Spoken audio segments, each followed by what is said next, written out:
অনেক সময় আমরা যখন বাইকে ডবল নেই তাহলে পিছনে যে ব্যক্তি বসে ফুটপিনে পা না দিয়ে দেখা যায় সাইলেন্সার নেটের উপর পা দেয়, এতে সাইলেন্সারে স্ক্র্যাচ পড়ে যায়। দেখতে এখানে যে রংগুলো আছে সব উঠে যায়, যার কারণে আমরা নিয়ে আসলাম সাইলেন্সার নেট জালি।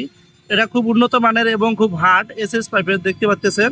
এখন আমরা এটা ফিটিং করব, দেখেন কিভাবে ফিটিং করতেছি এবং খুব সুন্দর দেখা যাচ্ছে। নাটটা খুলে নিলাম, দেখুন কত সুন্দর দেখা যায়। খুব সহজেই ফিটিং করতে পারবেন, আপনি চাইলে নিজেও করতে পারবেন। কত সুন্দর দেখা যায়। এখন পিছনে যে ব্যক্তি চড়বে এর উপরে পাড়া রাখলে কখনো আর স্ক্র্যাচ পড়বে না সাইলেন্সারে। কত সুন্দর দেখা যাচ্ছে। তা আমরা আসলে যার কারণে পালসার বা অন্যান্য বাইকগুলোর মধ্যে সাইলেন্সারের যে জালিটা আছে অবশ্যই আপনারা ব্যবহার করবেন, এতে আপনার যে সাইলেন্সারে কখনো স্ক্র্যাচ পড়বে না এবং বড় ধরনের কোনো আঘাত লাগলে এর উপর দিয়ে যাবে, যেহেতু এটা টু পার্ট উপরে ব্যবহার হবে। আবার এইদিকে কোনো বিপদ আসলে বিপদটা সম্মুখীন হবে, যার কারণে দুই সাইডে এটা সুরক্ষিত রাখে। ধন্যবাদ সবাইকে আমার সম্পূর্ণ ভিডিও দেখার জন্য। নতুন নতুন ভিডিও পেতে হলে চ্যানেলটি সাবস্ক্রাইব করে লাইক কমেন্ট শেয়ার করবেন। খোদা হাফেজ।